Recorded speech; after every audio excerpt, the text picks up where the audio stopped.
but it's probably not going to get me a job. However, I love it so much, and I know the strong influence it has, and that's why I care about it. My question is, can you be successful without a career? What if you're in a situation where you are better off without one?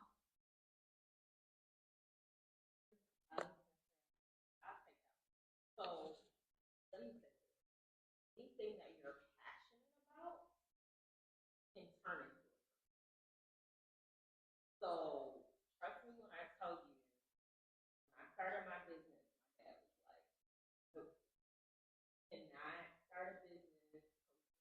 Well, you're not gonna make money. You're not gonna have insurance." Like there were a lot of things that we talked about, but I'm passionate about the work. I had no problems when I started my business and I wasn't working for a couple of years. I did not miss a meal. I did not miss going on family vacation. I did not miss anything. And so if you're passionate about something, it can become a I laugh all the time when people are like, I used to love the grocery shop all the time and I wish I could. Now guess what people are doing? They got whole companies out here where people just grocery shop. I thought of that 20 years ago. Right? And so just because you don't see it in the immediate or you don't see someone right around you doing whatever it is, doesn't mean that it can't be a career. It doesn't mean you just have to know, okay, it's gonna work itself out. I tell people that all the time. Everything works out the way that it is. You have to believe that. Thank you, Dr. Craig. There is a follow-up question attached to this by a different student, and that question is, what if I'm not looking for a career, but I have a passion? Is that sustainable, or is that no longer a solution for me?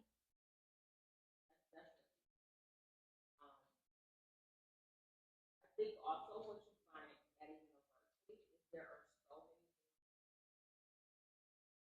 I tell students like if you don't know what you're gonna go, okay, you can go undecided in your first year, you figure it out. You will find your way. You will find your way. But yeah, having a passion is the worst thing in the world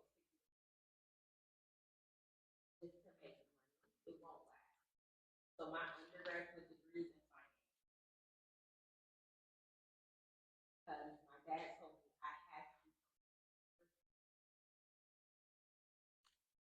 passionate. So I was at the university going into my junior year, like got into the school of business. You all know the whole process. It was way harder 25 years ago to get into the school of business. I got in. Got in. I don't do finance. I was passionate about education. Passionate. So it worked.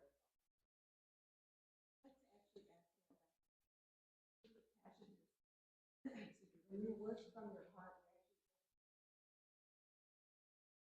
you make more impact for work when you're doing it versus doing it as someone told you to do. There's a traditional route and a non-traditional route.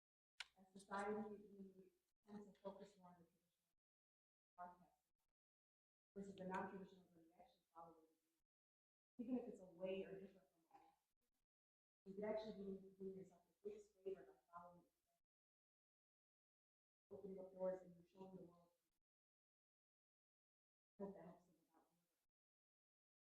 And I'd like to add one more thing too, is that being passionate about something makes you creative. And that's why you want to do. Because the more creative you are, the more productive you are. So what Dr. Fry was saying, that if you're not passionate about something, that career is short-lived because you're not creative doing something that you're not.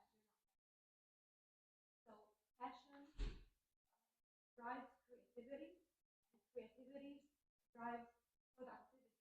You're more productive when you're creative. This next question asks, The thing that I want to do in life is become a mother. However, everyone is pressuring me into going into college. How do I declare a major even though there's nothing that I'm interested in and what I really want to do is to start a family?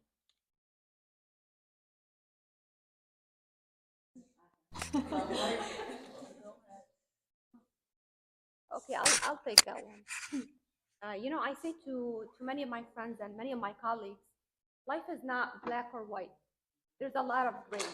There's a lot of options in life. You will not have to make a choice between being a stay-home mom all the time or having a full-time job all the time. There are some options in between. There's the option of working part-time. There are jobs that let you work 1 day a week. There are jobs that let you have a contingent position where you work 1 day a month. So there are many different options in life, and you have to be proactive. You have to do your research.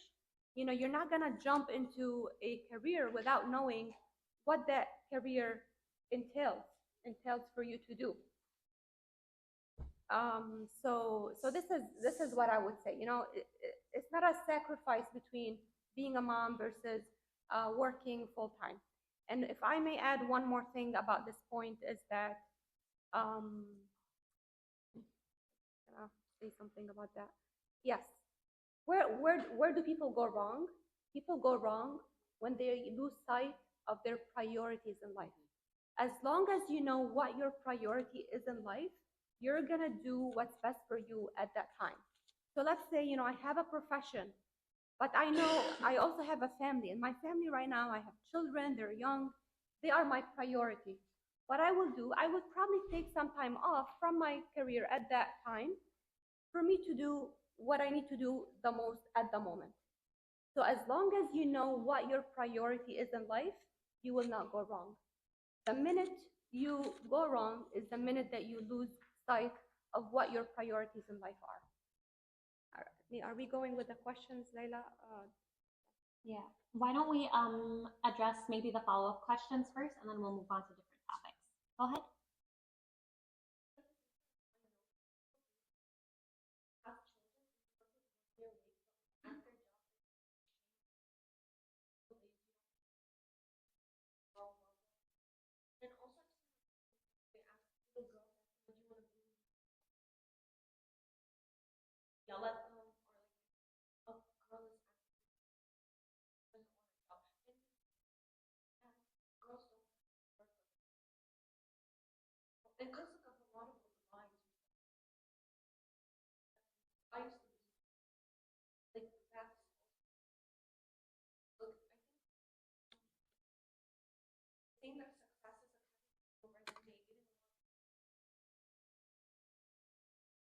But the hardest job in the world is being a mom. A stay-at-home mom, I would not switch places in a minute because it's so hard. Like my job's easy in comparison to that. So when people are like, "That's being lazy," are you crazy? You gotta make sure these people stay alive. Like, I go to work and that gets cut off at a certain time. Being a mom, being a parent, that's constantly on, like, whether you're working or not, those kids are constantly on your mind. Like, okay, this one needs to, okay, I gotta leave here, I gotta go here, I gotta go here, I gotta make sure I get picked up. Like, there are all these things. That is the hardest job in the world. I would never, ever, my friends who are stay at home moms, I'm like, hats off. I don't know how you do it. I don't know how you do it because it's like the moment your feet hit the floor in the morning until you lay back down, constant. It's constant.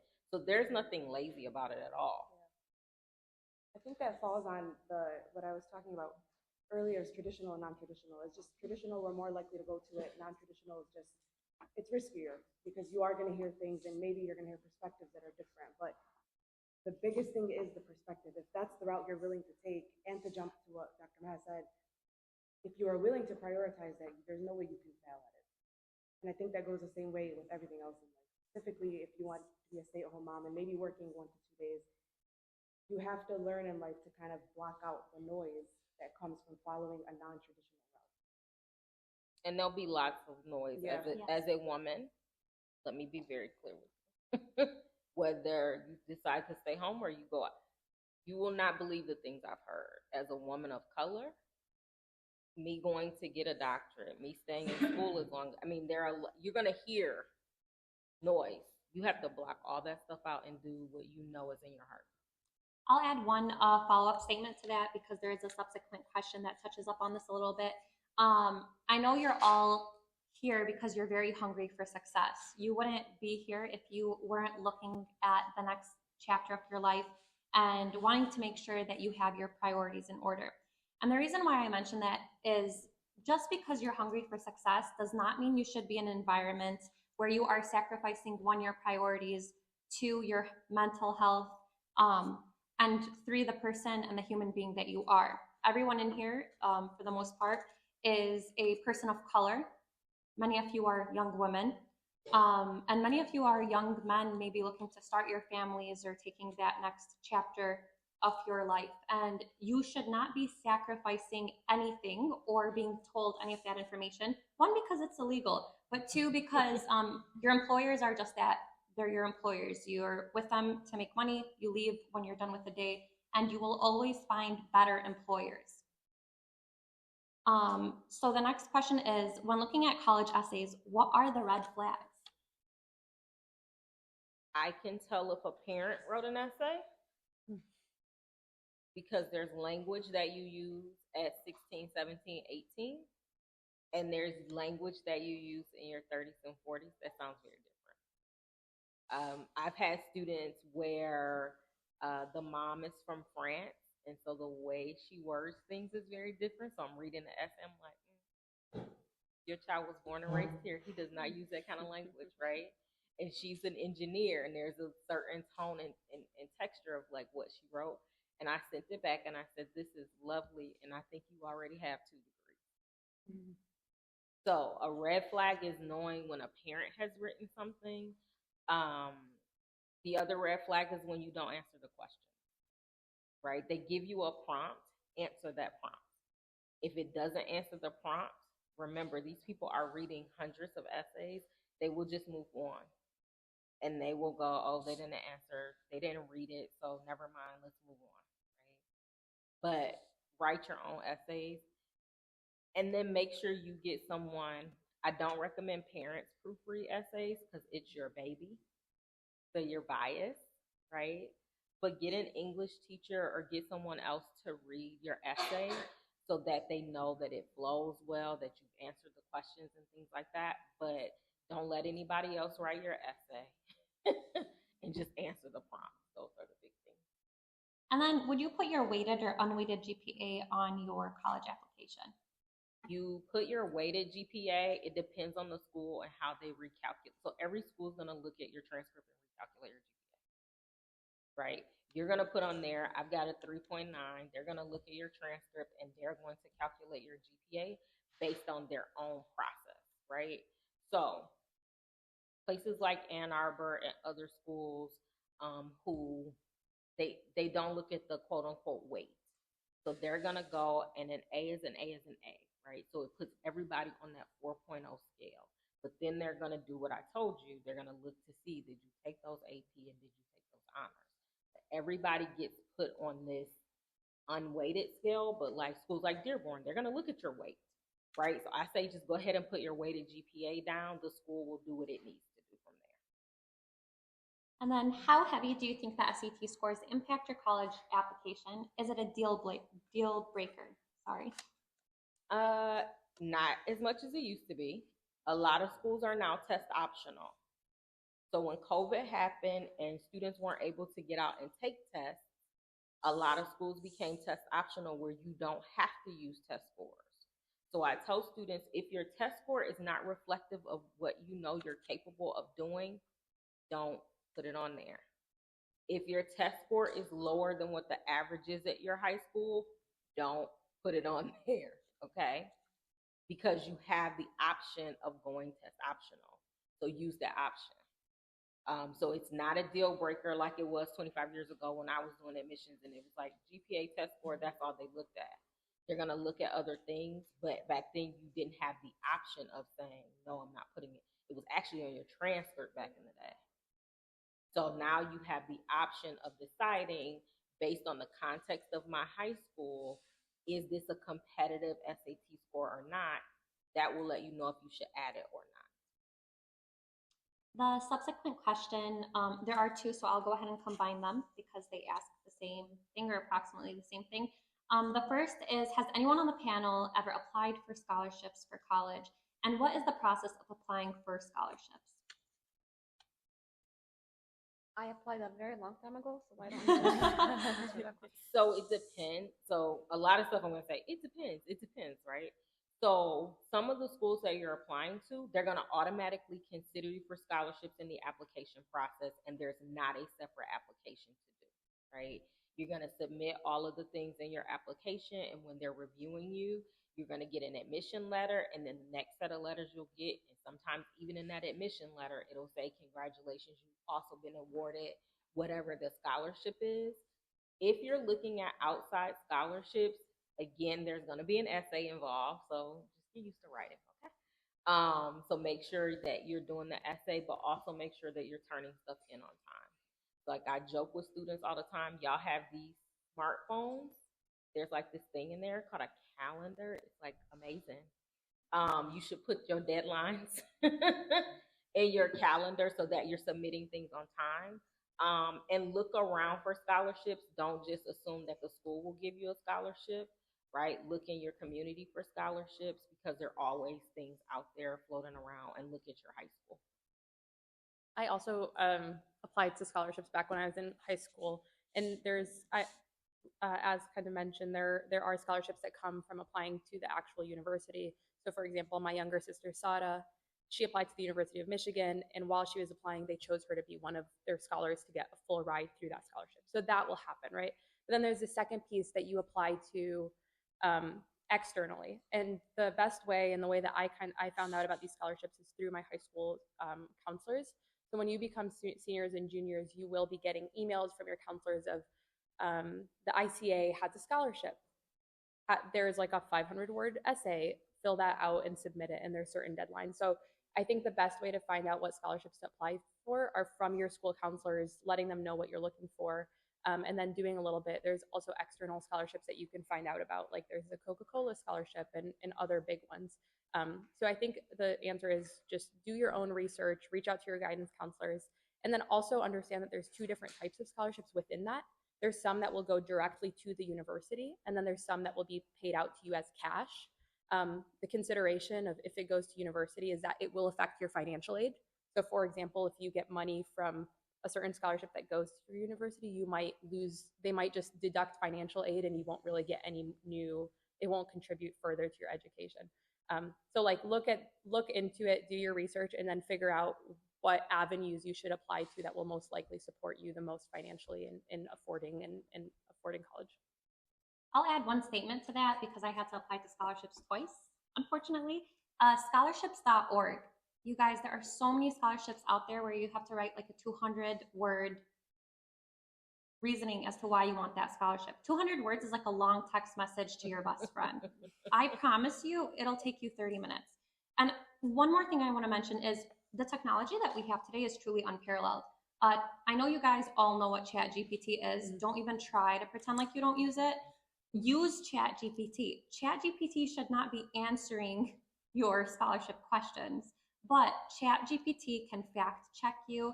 ChatGPT can grammatically look for any errors you might have. ChatGPT can also give you suggestions on maybe what topics to speak on that will help you answer the question. ChatGPT can even give you a very clear outline on how to write your response.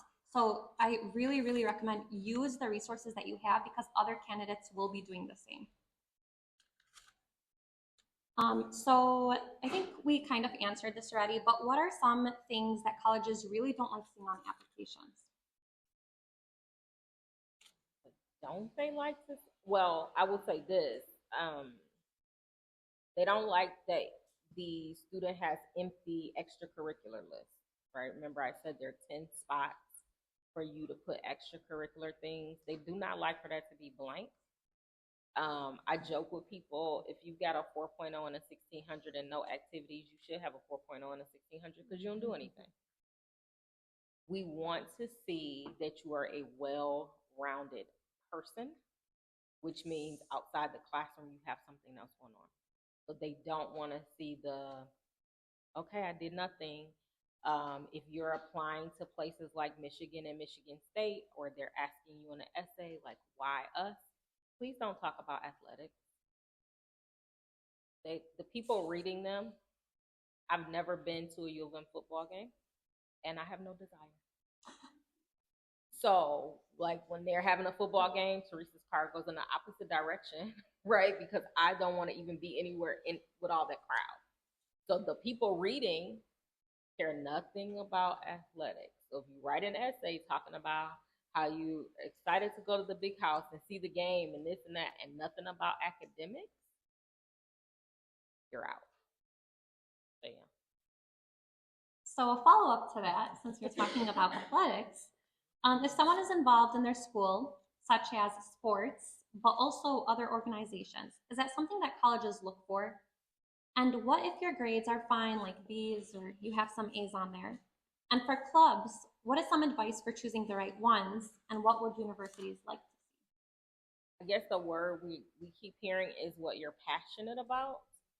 I don't want to see a list of activities where you're like, I'm in all these clubs and I'm a member. Are you a member? Or are you actively engaged?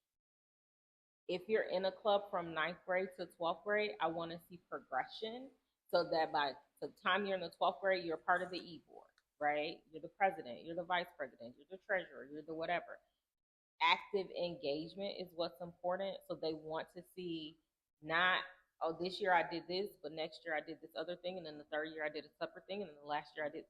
Don't jump around like that. Find something you're passionate about and be committed to it and stick with that. But don't, I'm gonna go over here and do this, then I'm gonna go over there and do that, and I'm gonna go over there. And they're like these 2-month little commitments that aren't real commitments. So if it's athletics, great, do it. Stay committed to it. If it's student council, do it. Stay committed to it. Whatever it is, keep your commitment to whatever that thing is and show progression in it. So don't just be a warm breathing body. We'll go ahead and wrap up with the last 3 questions, and then we'll give the afternoon speakers an opportunity to answer the rest. And the first of those last 3 questions is, what about community service? How significant is community service? What if I don't want to do anything connected to my school, and instead I want to be connected with my community? Doesn't matter. They want to see engagement. So remember, I said outside the classroom. That doesn't mean it's inside the school. Just whatever you're outside the classroom. It could be community service, volunteering, whatever it is that you spend your time doing. Yes, we want to see it. Yes, we want to see that you're involved. I love seeing community service. I wish more students did community service, right? Because it gives me a different perspective of who you are as a person.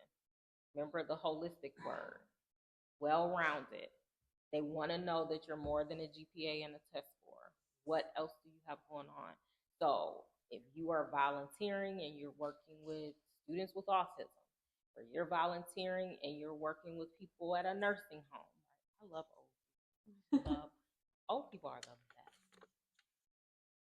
So if you do that, yes, tell us. We want to hear it, right? We want to know what you do outside that classroom. So community service is just as important as the person who's on the football team, who's on the track team. Yada and Rabab, can you guys actually add to that question? Because I know that you have extensive experiences with things like that throughout college.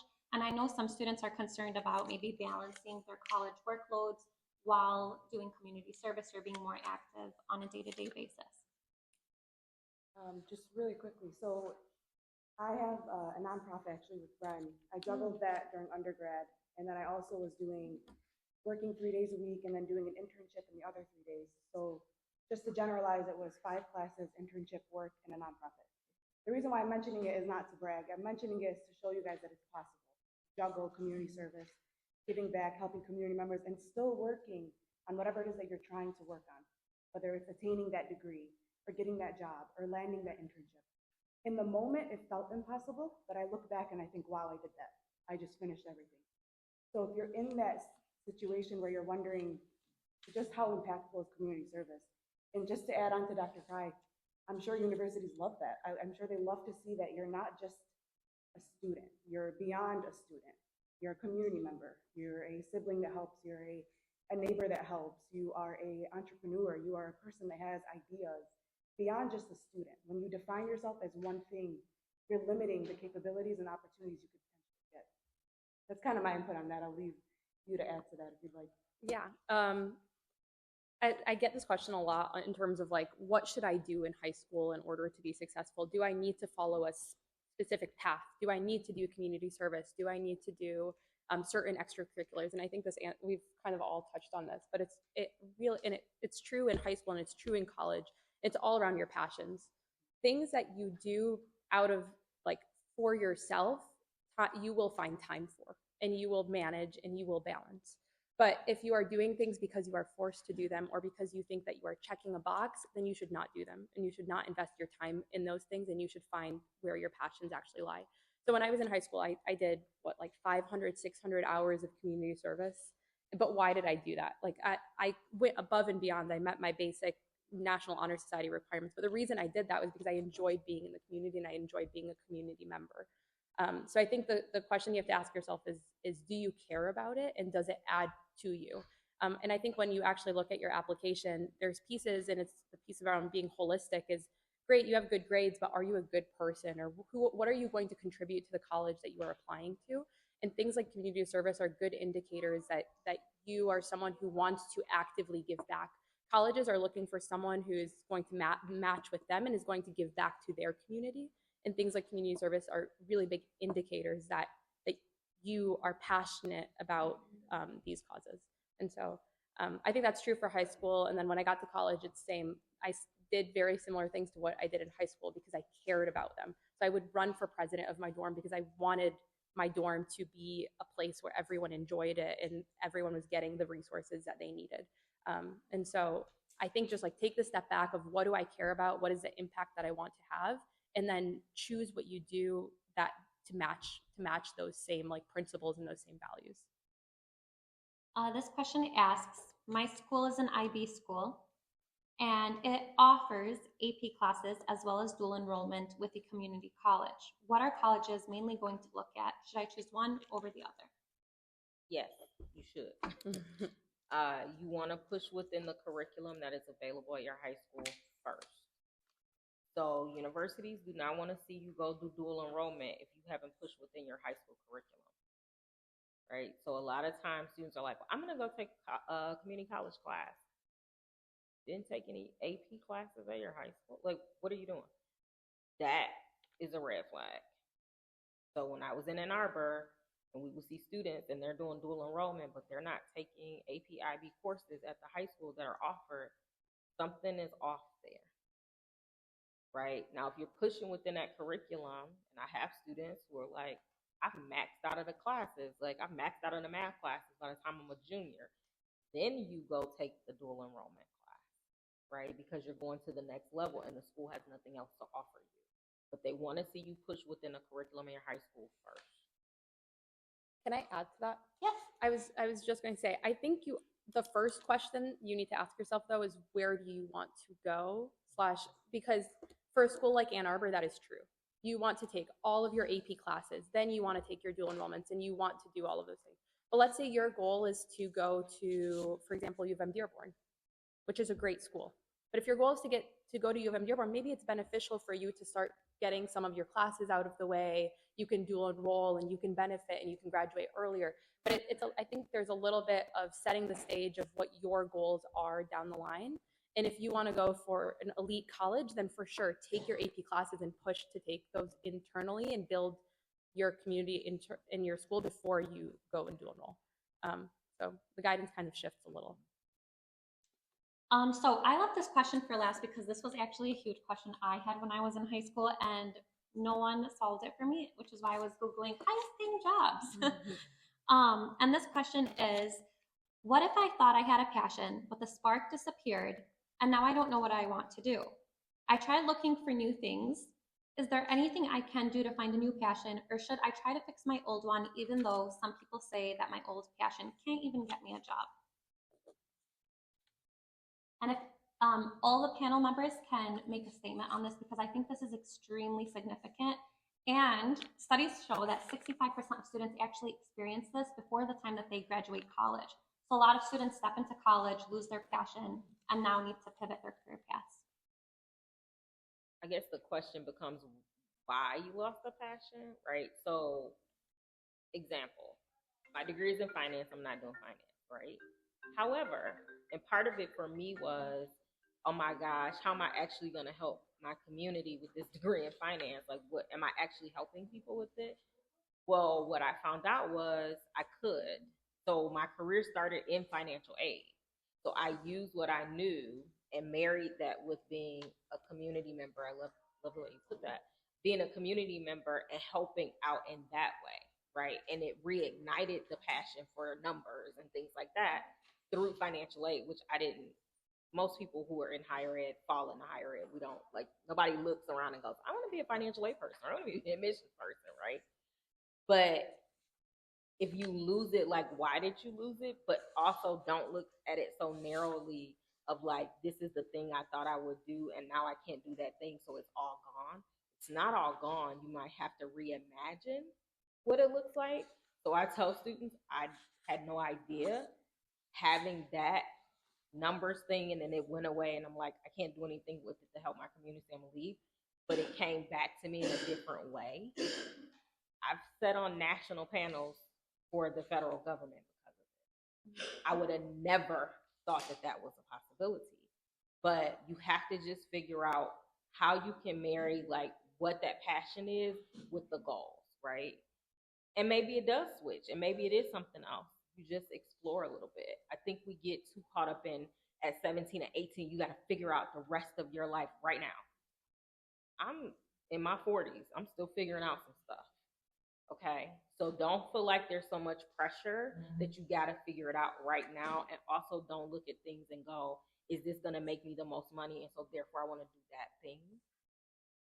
Be passionate about it or rediscover a passion. Like you have time.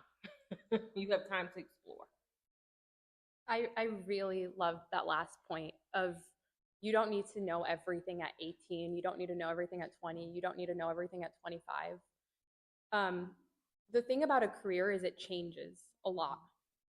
You don't need to graduate from college and follow a straight line. You will probably bounce around a lot before you find the space that you want to be in.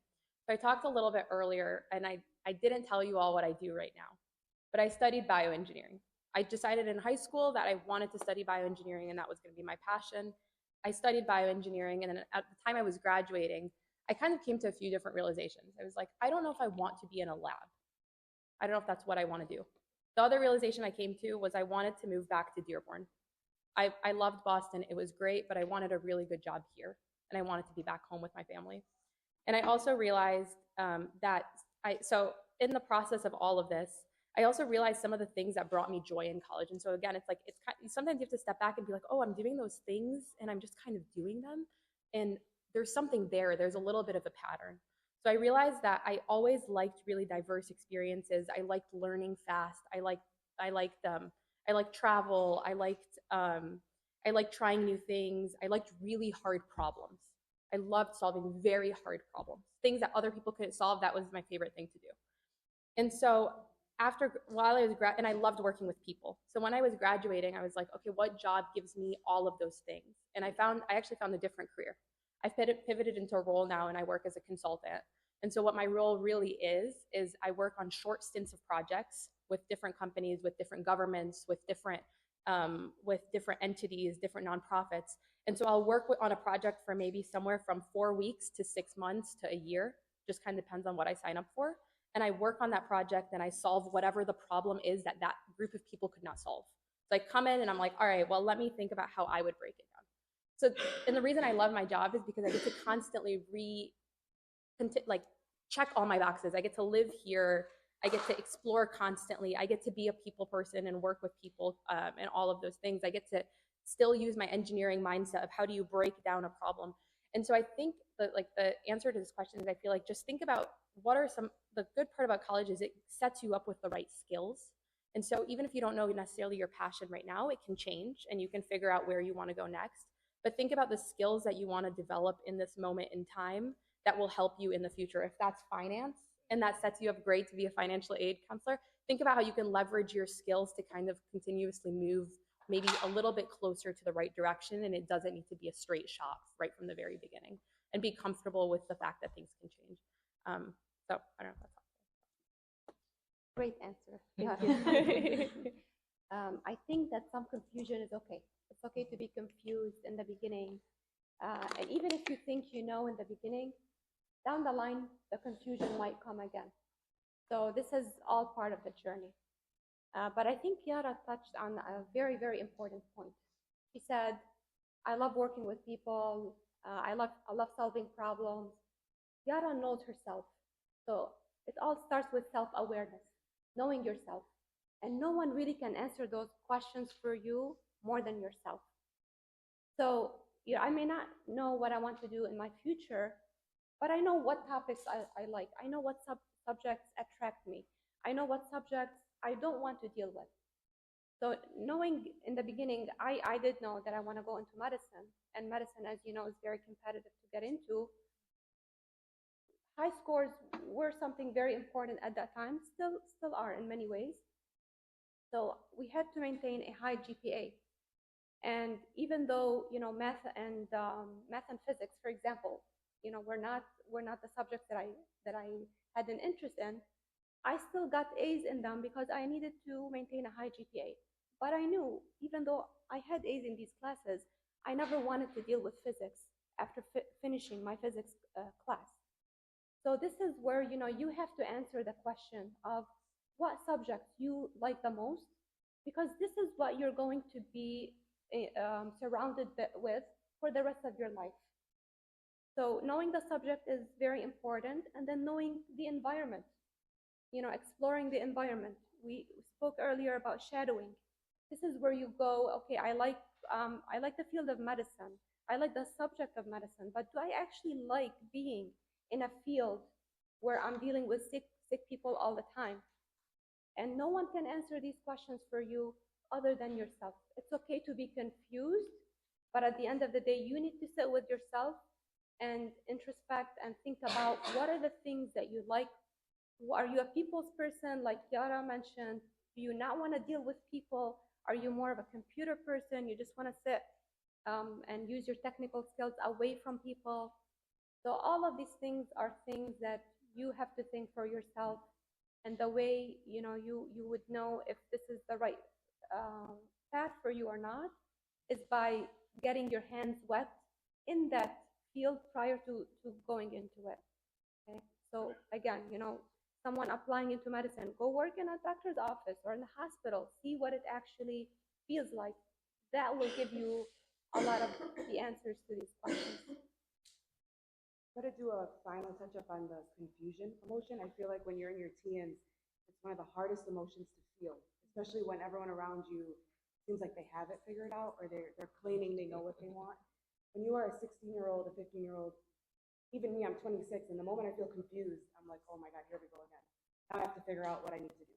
That confusion is hard because as humans, we tend to let it cripple us, but it's kind of like you're awakening. It's almost a door getting ready to crack. The moment you feel confused, you're on the right path. It allows you to figure out which career to choose. And there's nothing wrong with switching. Many people do. Would you rather look back 5 years from now and think, you know what, I'm happy I switched and jumped into the career I want, versus sticking to something because it's what you initially wanted? Changing courses is what life is all about. I hope you guys remember that as you get older and you get into college as well. It's a very important thing to remember. I'll make a final statement on that. I have 3 pieces of advice.